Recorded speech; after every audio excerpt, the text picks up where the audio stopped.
Pemirsa TV masih di Jendela Fatwa bersama kita, Kiai Haji Abdullah Thohir. Nah, tadi kita bahas tentang betapa dahsyatnya lisan, betapa dahsyatnya perkataan-perkataan yang menyakitkan. Saya teringat, Kiai, saya tidak bisa kebayang, ini baru lisan, belum lagi mata, belum lagi pendengaran. Nah ini kan bahkan ini juga kunci hidayah saya pikir. Karena orang-orang kafir itu kalau sudah dikunci mati hatinya, ditutup penglihatannya, ditutup pendengarannya, selesai kita. Betul, ya, Nah ini betul. makanya pemirsa, ini adalah betapa gelapnya dunia tanpa mata. Karena itu kita harus menggunakan penglihatan ini dengan sebaik-baiknya. Kita pakai untuk melihat ayat-ayat Allah agar kita bisa mendapatkan manfaat atau maslahat. Nah, Kiai, bagaimana sih sebetulnya Islam itu memandang mata, telinga itu dalam konteks kehidupan sehari-hari? Betul, itu kalau kita mengatakan seperti fungsi mata kita ya. Jadi Allah menciptakan itu sangat-sangat sempurna sekali. Tanpa mata mungkin, maaf ya, tanpa mata mungkin kita tidak akan bisa betul, memandang tanda-tanda kekuasaan Allah. Makanya di samping mata kita gunakan untuk memandang yang baik-baik, terutama kita pergunakan baca untuk baca Al-Quran, mandang Al-Quran, kemudian ilmu-ilmu agama dan lain sebagainya. Itu ya tentunya kita untuk mempertebal keyakinan dan keimanan kita, ya di samping seperti tadi yang saya sampaikan, itu sekali-sekalilah kita umpama melihat atau kita pergi ke satu tempat, apa itu ke pantai, apa itu ke laut, apa itu ke gunung, atau ke tempat apa, untuk iktibar, melihat tanda-tanda kekuasaan Allah sedemikian. Nah, itu penting sekali. Artinya apa? Biar nanti jangan sampai kita seakan-akan nanti sudahlah, ini memang kehendak alam ya adanya begini, ini padahal itu ada yang menciptakan.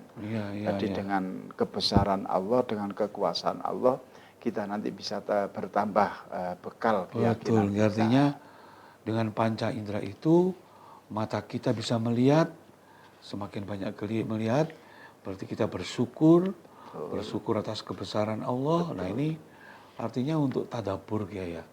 Untuk melihat bagaimana kebesaran Allah, melihat gunung, melihat pantai, melihat banyak kejadian-kejadian, peristiwa-peristiwa. Ini semuanya dalam rangka agar kita mensyukuri, mentadaburi, dan mempertebal. Dan untuk mempertebal keimanan. Nah, saya pernah dengar, Kiai, ada sebuah kisah, kalau tidak salah, tentang Nasruddin. Nasruddin ini seorang sufi, kemudian dia diangkat sebagai seorang qadhi. Nah, kemudian di Baghdad atau di Kufah, kemudian dia diisukan korupsi. Lantas ada orang yang menyebarkan itu. Nah, kemudian mulut ini, lisan ini, betapa bahayanya lisan. Padahal cuman manual itu lisan, dia berkata kepada tetangganya, kepada temannya, bahwa Nasruddin sudah korupsi. Nah, suatu saat ternyata tidak terbukti. Karena tidak terbukti, maka si fulan ini kemudian datang kepada Nasruddin untuk minta maaf. Tapi Nasruddin bilang, aku maafkan, tapi dengan satu syarat, kau bawakan aku 1 karung tepung. Nah, kemudian dibawakan 1 karung, si fulan berkata, apa cukup hanya dengan 1 karung? Cukup. Apa tidak 2, tidak 3, cukup 1. Nah, kemudian disuruh nunggu, habis Jumatan, angin bertiup kencang, matahari mulai terik, orang si fulan dipanggil, sini kamu. Kemudian dia disuruh mengambil tepung itu, dihamburkan, kemudian disebar, ditiup angin ke sana kemari, kemudian Nasruddin berkata, aku maafkan kamu, asalkan kamu bisa mengambil kembali tepung yang sudah ditiup angin. Ini dahsyatnya isu, dahsyatnya lisan, padahal manual, Kiai. Nah, sekarang saya nggak bisa kebayang, mungkin bukan tepung sekarang, bukan satu karung, bisa satu teronton tepung Iya, sekarang. betul. Nah, itu gimana ya itu?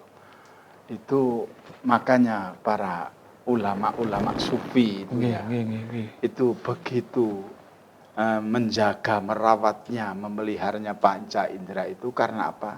Karena manakala ucapan sudah terlanjur keluar, ya ucapan sudah terlanjur keluar, ya mungkin seperti tadi. Jadi ya kamu saya maafkan, tapi Iya, iya, jadi yang sudah ditiup angin sampai iya. kemana-mana, ini bagaimana tanggung jawabnya? Artinya kita itu kadang prihatin sendiri. Jadi melihat situasi yang sudah sedemikian rupa, orang mudah mengatakan belum tahu kebenarannya, Iya, tiba-tiba iya. padahal Al-Quran sudah idza manakala datang kepadamu berita yang belum Iya. bisa ya, Dipertanggungjawabkan, fatabayana ya. fatabayanu itu harus tabayan Iya, dulu. tabayun, Mungkin itu seperti, klarifikasi. nah paling tidak seperti itu. Biar nanti kita sudah mendapatkan informasi yang valid, informasi yang Betul, jelas, nggih. baru kita mungkin kalau toh memang Ini ingin. nyun sewu, Kiai. Ini jujur aja profesi saya itu sebagai wartawan itu. Kan di ATV ini kan kita sering ada berita itu. Maka jujur saya sampaikan kepada para pemirsa TV ya, di ATV ini saya kembangkan positif jurnalisme. Ya, prinsipnya husnudon, Ya, bukan suudon. Karena saya lihat itu, wah itu berat banget tuh, Kiai. Berat, saya kadang-kadang, wah ini. Bayangkan kalau saya memberitakan tentang sesuatu, tentang seseorang, dan ternyata itu salah. Padahal sudah dilihat oleh ribuan orang. betul. Bahkan Rasulullah itu mengatakan, kalau kita memberitakan sesuatu tentang seseorang, padahal orang itu tidak suka, itu sudah cukup dianggap ghibah. Betul. Padahal benar. Tapi yang diberitakan tidak suka, itu sudah ghibah. Gitu. Gimana gitu? Betul, itu hadisnya Rasulullah betul Iya. sekali. Jadi apa yang dimaksud hibah pada waktu itu para sahabat tanya, yang dimaksud hibah ya apa yang kau ucapkan itu, Iya. dan orang yang kau itu mendengar itu nggak suka, nggak Iya, senang. itu sudah ghibah. Padahal Hibah, benar. itu betul apa adanya yang Iya, kau iya. katakan. Si Fulan baru beri mobil, itu benar. Iya. Lah, Tapi dia tidak suka, itu sudah ghibah. Gitu. kalau memang toh nggak benar, Iya. yang kau katakan itu bukan hibah lagi, itu fitnah, sudah. Fitnah, Fakot sudah. bahat tahu, itu kata Malah Rasulullah nambah-nambahi seperti itu, sudah. malah nambah lebih parah Iya, lagi iya. gitu.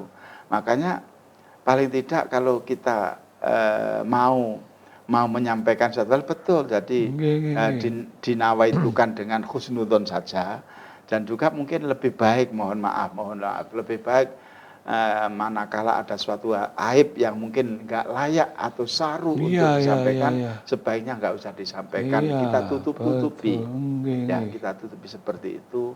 Jadi sekalipun kita wartawan nggak apa-apa lah, nggak menyampaikan yang atau lah yang saru, Iya, kata-kata yang betul. tidak baik, itu kan Iya, salah satu hal yang iya. ibadah manakala niat kita itu untuk Ini menutupi memang. aib seseorang. Padahal ghibah itu menurut beberapa ulama dosa nomor 2 setelah syirik. Syirik, ya betul. Makanya begini, pada waktu kita ingat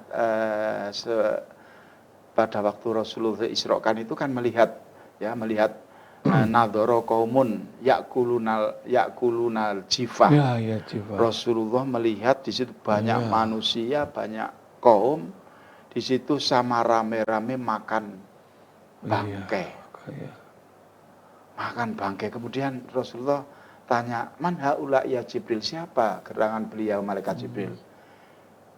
Huwa hum alladzina yakuluna lahma akhihi. Mereka Iya, iya. adalah orang pemakan Bangkai dagingnya temannya saudaranya, sendiri. iya, betul. Artinya apa?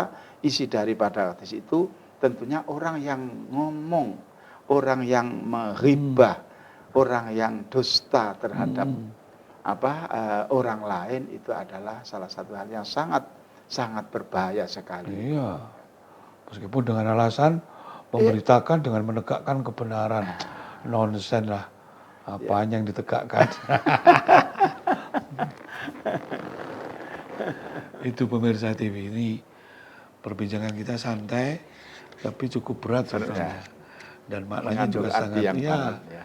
sangat dalam, substantif, dan ini ya perhatian kita semua.